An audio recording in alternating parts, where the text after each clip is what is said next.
네, 안녕하세요.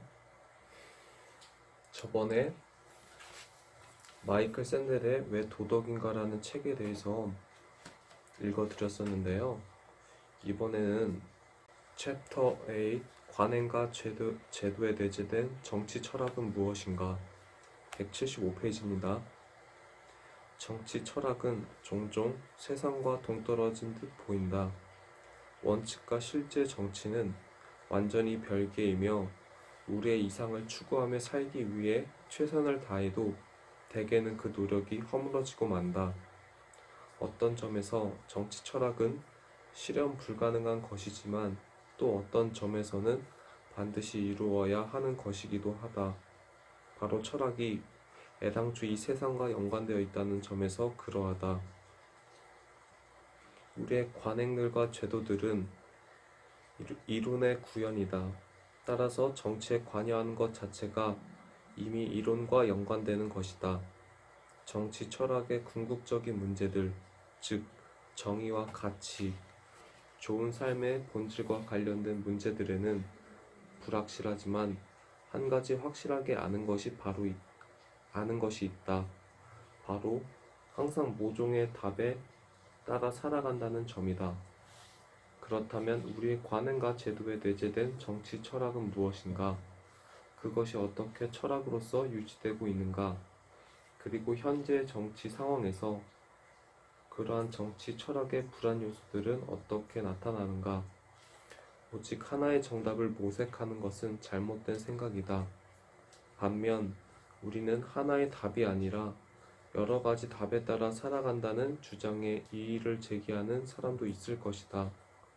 그러나 답이 여러 개라는 사실은 그 자체로 일종의 답이 될 수 있다. 그리고 여러 가지 답을 허용하는 정치 이론이 바로 내가 탐구하고자 하는 이론이다. 옳음과 좋음, 특정한 도덕적, 정치적 비전에 대한 고찰에서 출발해 보겠다. 내가 말하는 특정한 비전은 자유주의 비전의 일종으로서 대부분의 자유주의 비전이 그렇듯 정의와 공정성, 개인의 권리를 가장 중요시한다. 그 핵심 문제는 다음과 같다. 정의로운 사회는 결코 특정한 목적을 강요하지 않으며 시민들이 모두 동등한 자유를 갖고 각자의 목적을 추구할 수 있게 한다. 그렇다면 이러한 사회는 선에 대해 특정한 관점을 전제로 삼지 않아야 한다. 이러한 원칙을 정당화해주는 것은 무엇보다도 그것이 전반적인 복지를 극대화하거나 덕성을 장려하거나 선을 증진시킨다는 점이 아니다. 선에 우선하며 선과는 별개의 도덕적 범주인 옳음이라는 개념을 따른다는 점이다. 다시 말해 자유주의는 정의로운 사회를 정의롭게 만들어주는 것은 그것이 추구하는 텔로스가 아니라 서로 경쟁하는 갖가지 목표와 목적들 가운데서 미리 정해놓지 않는 것이라고 주장한다. 정의로운 사회는 올바른 법률 체계 안에서 시민들이 모두 동등한 자유를 갖고 자신의 가치와 목적을 추구하는 틀을 제공한다는 것이다. 지금까지 내가 묘사한 이상은 옳음이 좋음에 우선한다는 주장으로 요약할 수 있다. 이는 다시 두 가지로 정리된다. 옳음을 우선시한다는 것은 첫째, 개인의 권리가 전체의 이익을 위해 희생될 수 없다는 의미이고, 둘째, 이러한 권리를 서술하는 정의 원칙들은 결코 좋은 삶에 대한 비전을 전제로 삼을 수 없다는 의미이다. 두 번째 문단의 첫 문장을 건너뛰고 그것은 부터 읽겠습니다. 그것은 특정 인간 간, 즉 도덕적 행위자로서의 인간이 어떤 것인가에 대한 관점이다. 모든 정치 이론이 그러하듯 내가 묘사한 자유주의 이론도 그저 일련의 규제 원칙에 불과한 것이 아니다. 그것은 세상이 어떻게 존재하는지, 그리고 우리들이 그 안에서 어떻게 움직이는지에 대한 하나의 관점이기도 하다. 이러한 윤리의 중심에는 그것을 독려하는 동시에 혼란스럽게 만드는 인간관이 놓여 있다.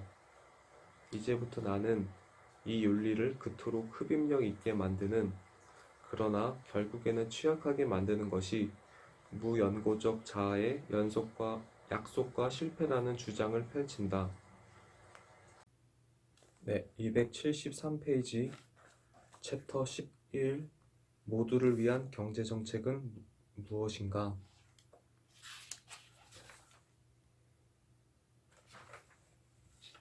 만일 정치가 시민들의 목소리를 되찾고 싶다면 가장 먼저 할 일은 우리가 그동안 어떻게 물어야 할지 잊고 있던 질문들을 찾아내는 것이다.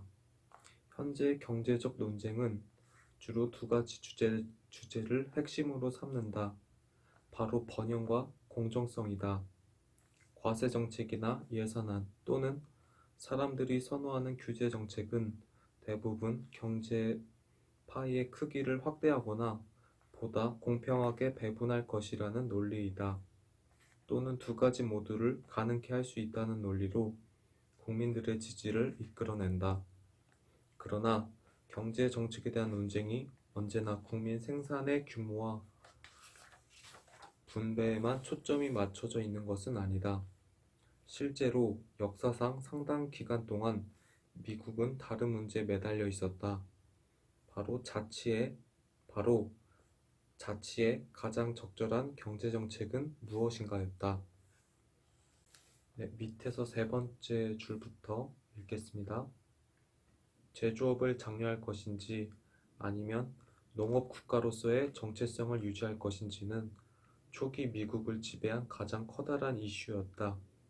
제퍼슨의 농업 국가론은 결국 승리를 거두지 못했지만 그의 경제론 기저에 놓여있던 공화주의자들의 공공정책을 통해 시민적 자질과 특성을 육성해야 한다는 폭넓은 지지를 얻었다. 독립혁명에서 남북전쟁에 이르기까지 시민의식의 정치-경제학은 미국의 국가정책 토론에서 매우 중요한 역할을 차지했으며 경제에 관한 시민적 시각은 20세기까지 지속되었다. 거대 기업의 거대 정보로 맞선다면 진보주의 시대의 정치적 상황은 현대와 놀랍도록 비슷하다. 지금과 마찬가지로 미국인들은 공동체의 와해를 감지하고 자치의 행방을 우려했다. 또한 그들은 전반적인 경제 생활의 규모와 개인이 그 안에서 인식하는 정체성 사이에 격차가 존재한다고 느꼈다. 다시 말해 일치성이 결여되어 있다고 여겼으며 많은 사람들이 그러한 사실에 혼란을 느꼈다. 자치에 대한 위협은 두 가지 형태로 나타났다. 하나는 대기업의 거대한 권력 집중이었고 다른 하나는 전통적 건의와 공동체의 붕괴였다. 거대 기업이 지배하는 국가 경제는 지방 공동체의 자치권을 축소시켰다. 그러는 동안 점점 더 증가하는 이민자들과 빈곤, 무질서, 비인간적인 도시의 성장은 많은 이들에게 국가를 통치하는 데 필요한 도덕성과 결집의식이 부족해질지도 모른다는 우려를 낳았다. 한편 새로운 형태의 산업과 운송수단, 의사소통 등은 정치 공동체에 보다 새롭고 폭넓은 기반을 제공해 주는 듯 했다. 철도는 넓은 대륙을 하나로 이어 주었고 전화와 전신, 신문은 멀리 떨어진 곳에서 일어난 사건들을 접할 수 있게 해주었다. 복잡한 산업체계는 사람들의 노고를 대등하게 조화시키는 상호 의존성이라는 틀 안에서 개개인들을 연결해 주었다. 어떤 이들은 새로운 산업과 기술에서 나타나는 상호 의존적 관계에서 더욱 확장된 공동체를 발견했다. 챕터 12입니다. 283페이지고요. 시장 중심주의가 시민의식을 어떻게 왜곡하는가? 새로운 정치 경제학의 출현은 공화주의의 소멸과 현대 자유주의의 등장이라는 결정적인 흐름을 낳았다. 현대 자유주의에 따르면 정부는 자신의 목적을 선택할 수 있는 독립적이고 자유로운 자아로서의 개인을 존중하기 위해 좋은 삶이라는 개념에 반드시 중립성을 유지해야 한다. 케인즈식 재정정책은 이러한 자유주의 개념이 공공생활에 얼마나 깊이 파고들었는지를 반영한다. 이 새로운 정치 경제학은 절차적 민주주의를 특정짓는 두 가지 자유주의적 특성을 보여준다. 먼저 케인즈식 재정정책은 정책 이반자와 선출직 공무원들에게 좋은 사회에 대한 개념을 제외하거나 유보할 방법을 제안해 구조개혁으로는 할 수 없는 정책을 약속했다. 두 번째로, 형성적 프로젝트를 벌임으로써 정부와 시민의 도덕적 관계를 부인하고 자유롭고 독립적인 자아로서의 개인의 개념을 만들었다. 쭉 넘어가서 289페이지부터 읽겠습니다. 시민의식을 각성시키려는 노력. 자유에 대한 시민적 가치관을 소생시키려는 시도는 두 개의 냉정한 반론에 부딪힌다. 첫 번째는 공화주의자들의 이상을 부활시키는 것이 가능하냐는 의문이며, 두 번째는 그것이 현재 과연 필요하냐는 회의론이다. 첫 번째 반론은 현대 사회의 규모와 복잡성을 고려할 때 공화주의 전통에서 생각하는 자치가 비현실적이라는 의미다. 아리스토텔레스의 폴리스에서부터 제퍼슨의 농업국가에 이르기까지 자유에 대한 개념은 대체로 자급자족이 가능한 좁고 고정된 장소에 터전을 둔다.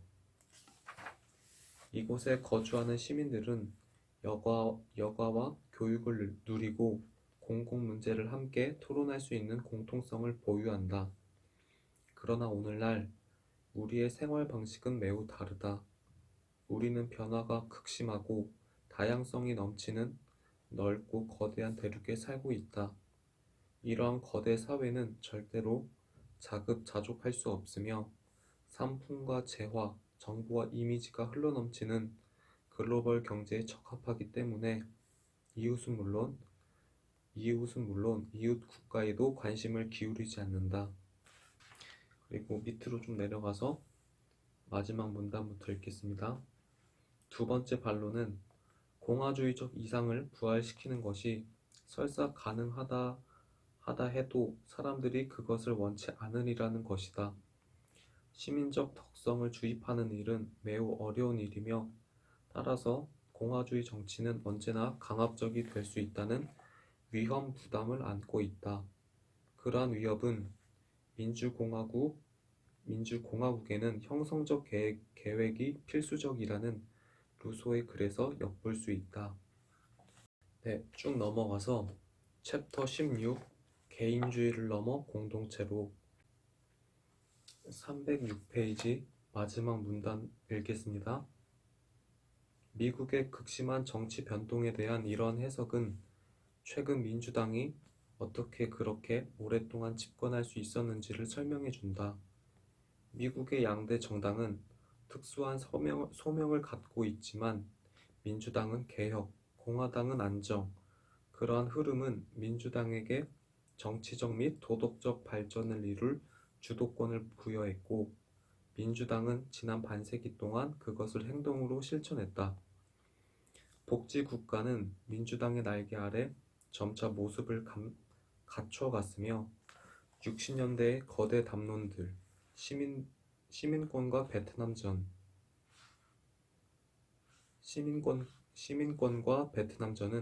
정당들 사이가 아니라 민주당 내부에서 논의되었다.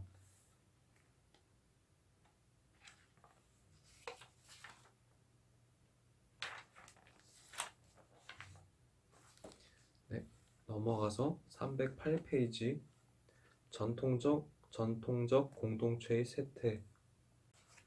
1970년대가 되자 지금껏 유복한 생활과 가히 독보적인 미국의 권력을 누리던 세대는 더 이상 그것을 가질 수도 또 요구할 수도 없는 세상과 맞닥뜨렸다. 10년에 걸친 인플레이션과 실질 임금의 하락은 스스로 운명을 개척할 수 있다는 미국인들의 자신감을 무너뜨렸고, 한편 미국은 해외에서 터진 사건들로 인해 국제사회에서의 패권을 크게 상실했다. 베트남전에서는 패배했고 이란에서는 보복이 불가능한 인질극이 발생했으며 1978년에는 심지어 전문가들마저 설명할 수 없는 주식시장 붕괴가 일어났다.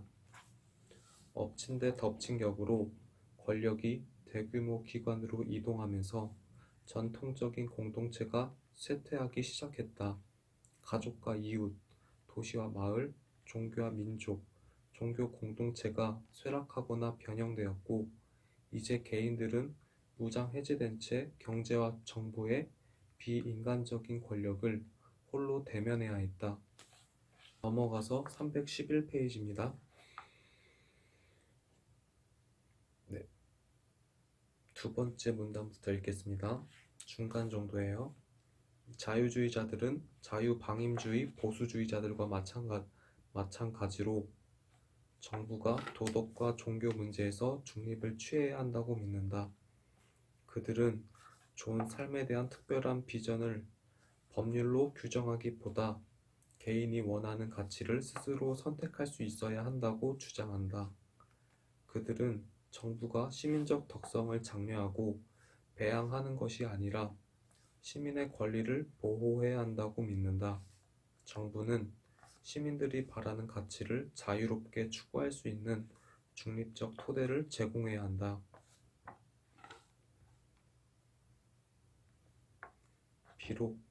비록 개인의 자유를 수호하는 중립국가라는 이상을 공유하고 있긴 해도 개인주의 보수주의자와 자유주의자는 시민의 기본 권리와 정치적 사안에 대해 의견을 달리한다.